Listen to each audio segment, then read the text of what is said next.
The company was about $815,000 in sales. They had been around for about 9 years, and they were right there, right under $1 million in sales. Well, I came on board, and my skills and my thought process, and for 4 years, man, the company ended up doing about $17.5 million.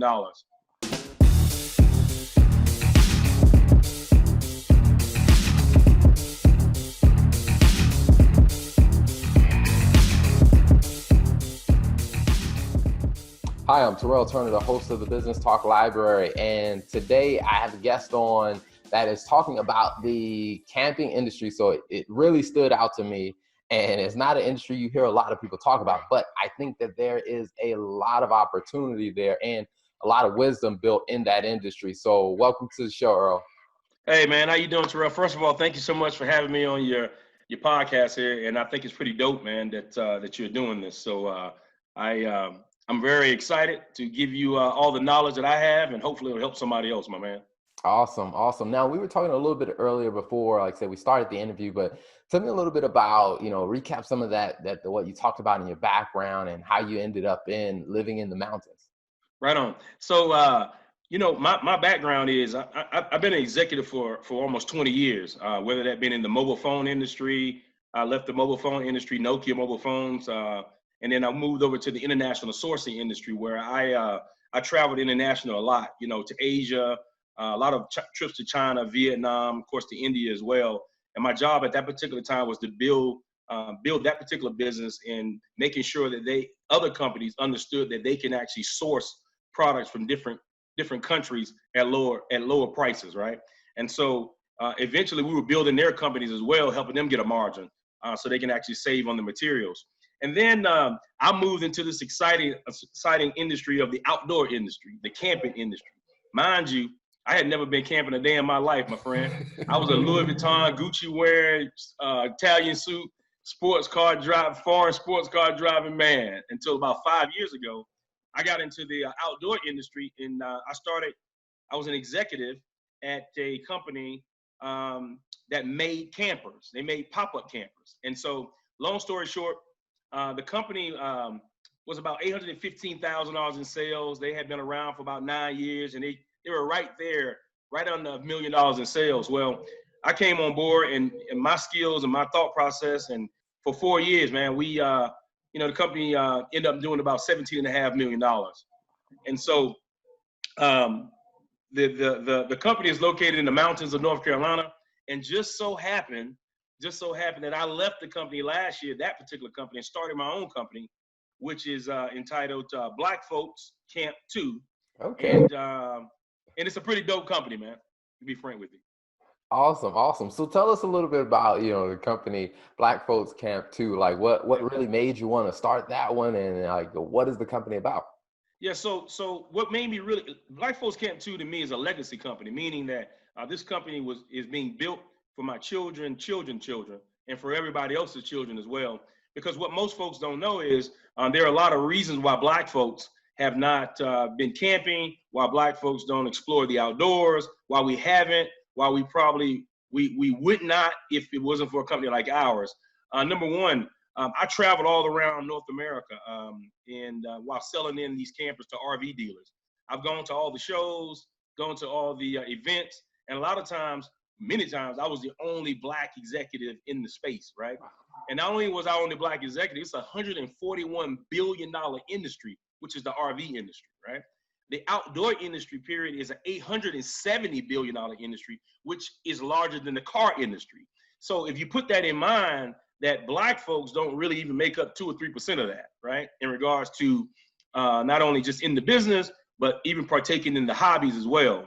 And three of the key reasons why I started my business is because my son and I took a trip around the country, and we did 14,000 miles, and we camped at 49 campgrounds. We only saw one Black family, right? Wow. And so after doing that and understanding the research and why we don't camp, there's a lot of generational fear why we don't go camping. There's a lot of generational fear, especially in the South, why Black folks do not go camping. And there's a lot of heinous things that happen to Black folks that made us not want to be in those woods. Most people say, well, we hunt and we fish. Yeah, but that's different from staying overnight in the woods, right? And so being afraid of that. The second thing is we don't have any knowledge of the outdoor industry, of the camping industry. So we think camping is just camping in a tent, pitching a tent in the woods and being scared all night, right? That's not true at all. Camping has evolved to the point that you can actually go buy you a $500,000 motorhome all the way down to a $10,000 travel trailer and camp in a luxury resort campground where you're 100 yards from the beach, or you have jacuzzis, pools, water parks, all these things, right?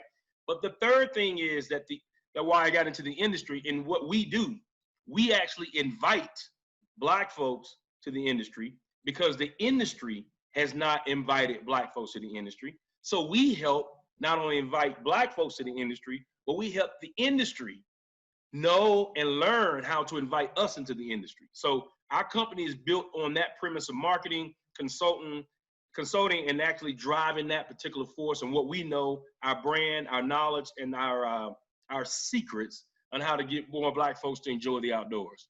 Awesome, awesome. So what was some of that experience like when you came up with this idea to say, hey, this is the type of business I want to start? Right on. So Black Folks Camp 2 is a very methodical, it was very methodically thought out in regards to what we need to do, especially if you look at our logo, everything about us is in tune, not just to get Black folks to camp with Black folks. We didn't want to bring a segregated mentality to the industry. We wanted to bring a togetherness to the industry because we believe that campfire in our logo is the portal to amazing conversation. Once we get everyone around the campfire, we believe that everybody will have an opportunity to have conversations about everything. We'll find that whether you white, black, green, or yellow, you have the same issues as everybody else, right? I mean, it may be heightened on one end or lowered on the other end, but nature in the camping has nothing to do with that, right? The being on the campfire at a campfire at a campground, or if you're in just in the forest, it's a form of togetherness, man. And the other thing is, what I love about our industry and what I love about camping is that you have to help you have to help people, and you're gonna need help while you're out there. So it doesn't matter your race, age, or your gender. If you need help, you need help, right? And so our company is much needed. The industry loves our company. They want our company. They've been begging for our company. And we found a way to not only give those companies an ROI, which is in turn on their investment, but we found a way to make revenue in this particular space as well. Now, how was that journey? I mean, when you go from a methodical idea of, hey, this is our mission of company, what was that journey like figuring out, hey, how do we monetize this to start generating revenue? Well, so what I always look at when I start a business, and I started a few of them. I don't view any of this of Black folks. I don't believe any of the things I just said to you as issues. I view them as opportunities, right? And so wherever there's an opportunity to change something, there's an opportunity to monetize that change, right? And so what we don't believe that this is a race issue, right? We believe this is a cultural issue, right? Culturally, I didn't go camping when I was young. Culturally, other Black folks didn't go camping. It wasn't because we were Black. It was because that culturally, that's what Black folks didn't do, per se, right? And so what happens is, if that's a culture, well, the industry needs to understand our culture. The industry needs to understand how they actually can embed into our culture. And since they don't know how to do that, because if they did, they would have done it already, because they don't care about your color as much as they care about the color of the money, right? And so that being said, we have algorithms, we have things that we put in place that we know that the industry necessarily does not know. And then now they engage with us within a company, and we share with them, we show them how to go out and to promote to Black folks. Okay, awesome. So speaking of that, what are the types of services that companies, or I guess customers, hire your company for? Yeah, so one of the biggest things for content, they're looking for content from us all the time. The main source right now is myself, because I have a ability within the industry. They all know me. I mean, if there's close to 3,000 RV dealers in the country, and they probably all know who I am, because the industry seems like it's large, although it's $141 billion industry. everybody pretty much knows everybody, right? Well, I stand out like a sore thumb, or a not so sore thumb. I stand out because I'm always on my game. I'm always loud. I'm always excited about getting more people to camp and things of that nature.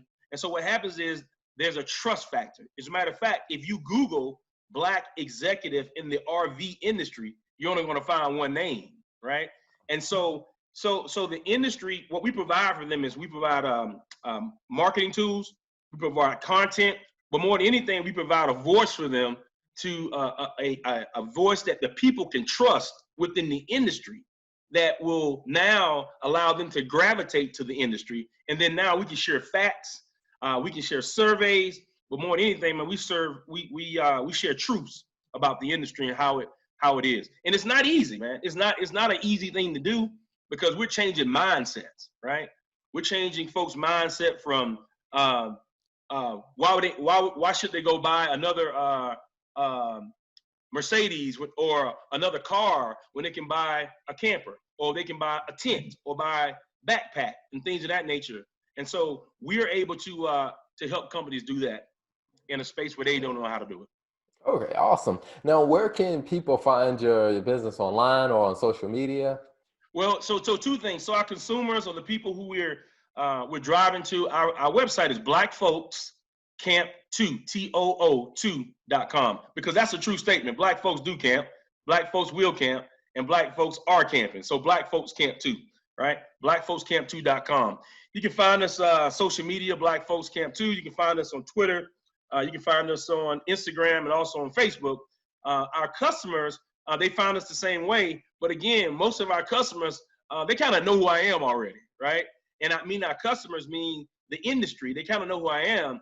My job now is fusing the two together, the industry and the end user, which is more Black folks, right?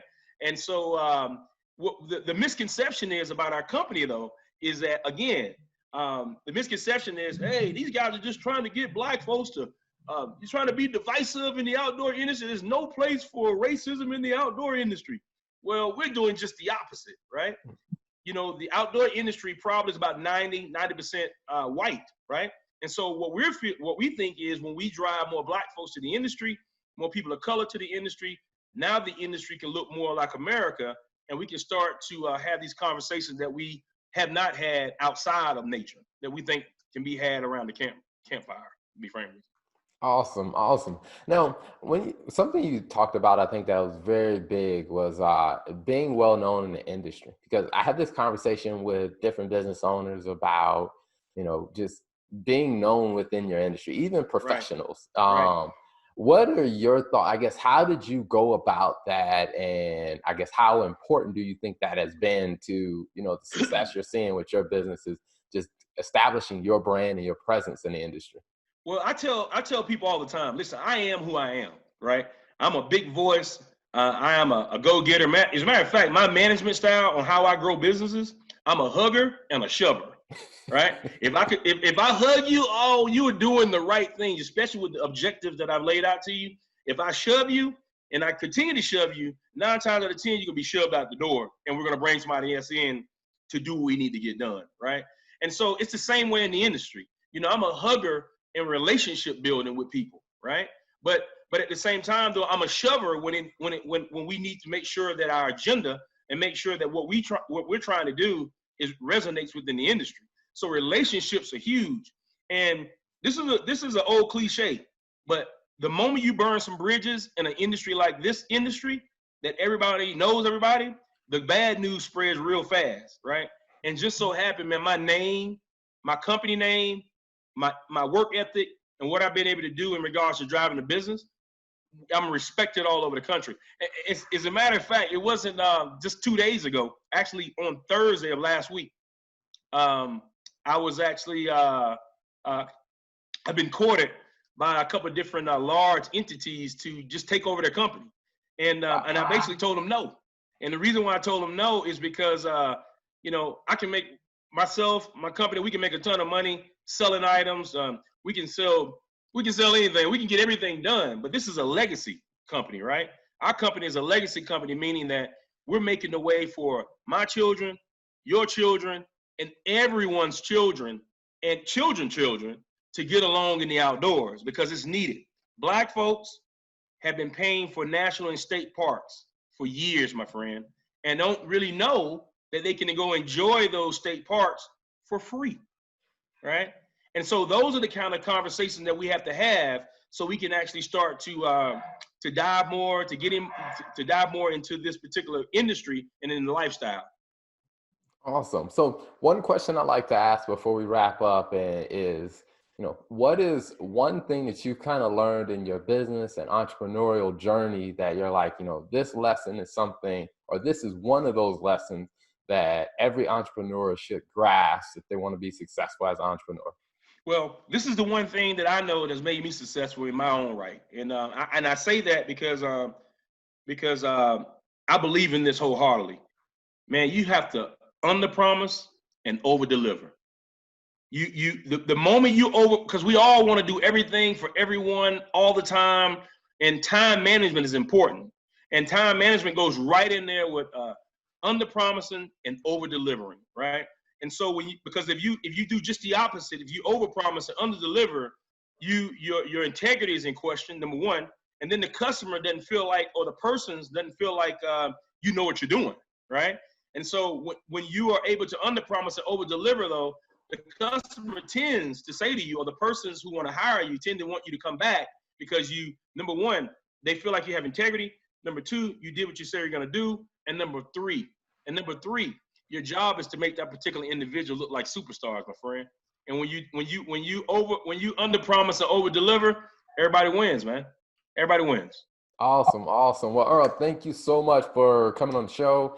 And thank you for talking about your business and just the wisdom that you shared. I think the audience and even myself will definitely benefit greatly from the wisdom and the perspective that you shared.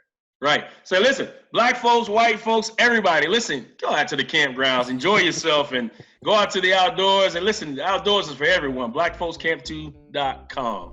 Thanks for tuning in to the Business Talk Library. If you like what you heard and you want to hear more, be sure to click the subscribe button and follow us on all social media platforms as the Business Talk Library.